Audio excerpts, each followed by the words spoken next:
Bien, dans cette vidéo, nous allons voir donc comment insérer un tableau croisé dynamique sur Excel. Eh bien, c'est très simple. La première des choses, vous devez avoir déjà votre tableau déjà. Ici, j'ai un petit tableau normal que nous avions déjà créé, que j'ai déjà créé dans des précédentes vidéos. Voilà. Donc, du coup, vous sélectionnez votre tableau tout simplement comme ceci.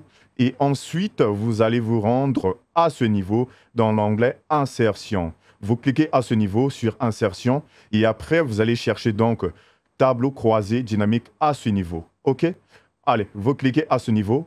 Une fois que vous avez cliqué ici, on vous demande où est-ce que vous voulez insérer votre tableau dynamique. Donc ici, choisissez l'emplacement de votre rapport du tableau croisé dynamique. Vous avez deux options à ce niveau. Soit vous créez une nouvelle feuille de calcul, soit une feuille de calcul existante. Et ici, on vous demande l'emplacement. Bien, nous ici, dans notre cas, et je trouve que c'est d'ailleurs la bonne pratique, c'est de créer une nouvelle feuille de calcul. Donc, je reste à ce niveau et je clique sur OK, tout simplement comme ceci.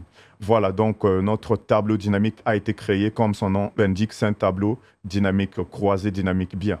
Ici, à droite, vous avez toutes les options qui vont vous permettre de pouvoir faire apparaître chaque colonne. Voilà, donc je veux commencer par exemple ici à ce niveau centre. Eh bien, comme vous pouvez le voir normalement, attention, je commence par le nom, voilà. Donc le nom ici, ça apparaît à ce niveau. Je vais cliquer sur prénom, ok, le prénom aussi apparaît et ainsi de suite. Je clique sur la date de naissance, je clique sur l'article, je clique sur article 2, ville, je clique sur pays, total des achats, total cumulé.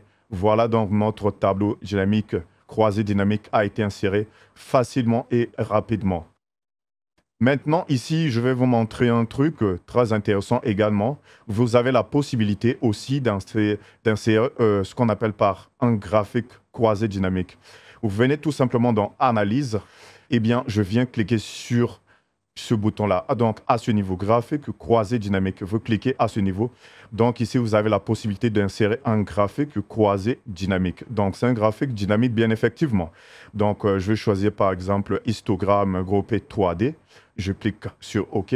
Et là, le graphique croisé dynamique a été inséré facilement et rapidement.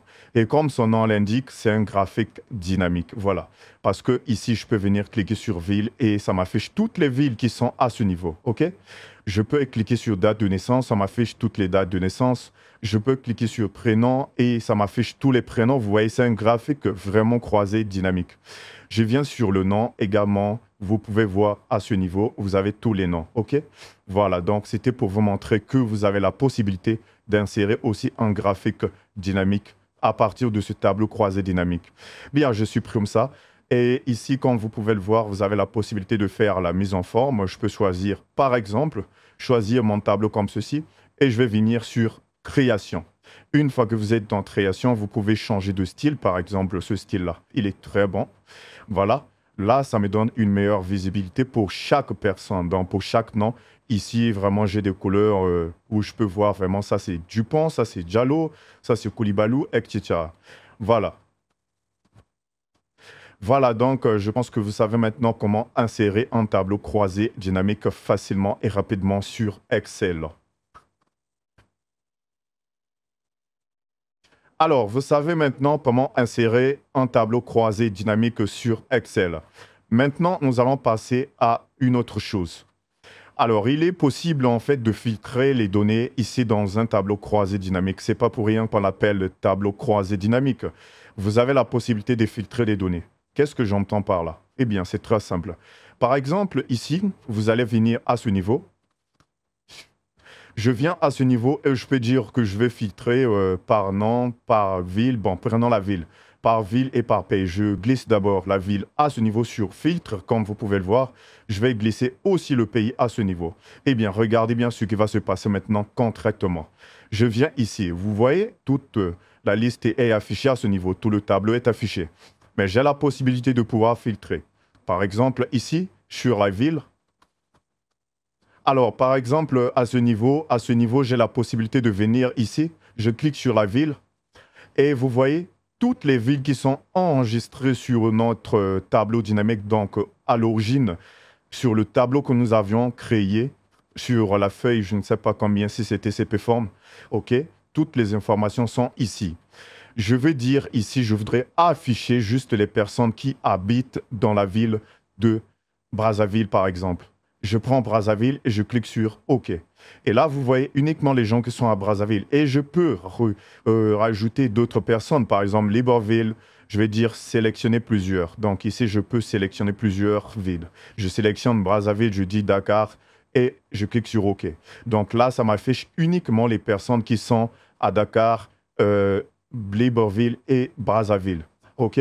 Très bien. Je crois très bien que c'est ça. Les villes, OK. Brazzaville, Dakar, Libreville. OK. Alors, donc, comme vous pouvez le voir, vous avez la possibilité de filtrer les données. Je peux venir aussi, donc ici, pour enlever tous les filtres que je viens de mettre, c'est toutes les sélections. Je viens tout simplement désélectionner et normalement, ça va redevenir comme avant. Et je clique sur tout, tous. Je clique sur OK. Voilà, tout le monde s'affiche. Maintenant, là, je vais filtrer par rapport au pays. Je viens cliquer tout simplement sur le petit triangle ici et je vais choisir, par exemple, le Congo.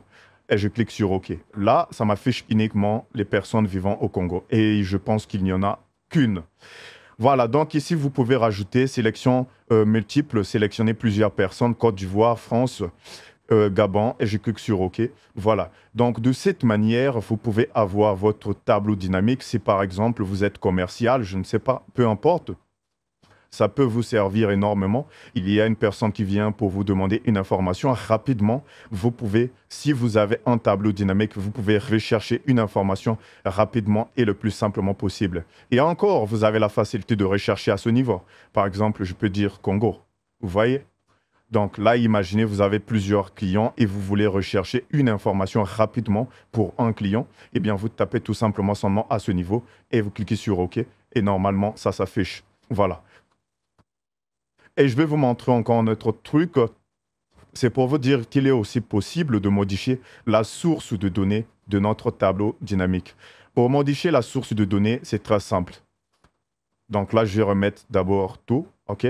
Pour modifier la source de données, c'est très simple.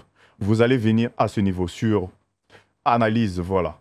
Analyse tout simplement et vous venez sur Changer la source de données. Ça veut dire quoi concrètement? Ça veut dire tout simplement si par exemple dans votre liste, il y avait des gens qui ne font plus partie de vos clients, vous pouvez les exclure tout simplement comme ceci. Et là, je clique sur OK. Et les autres sont exclus. Comme vous pouvez le voir, tout le monde ne se trouve plus dans la liste. OK?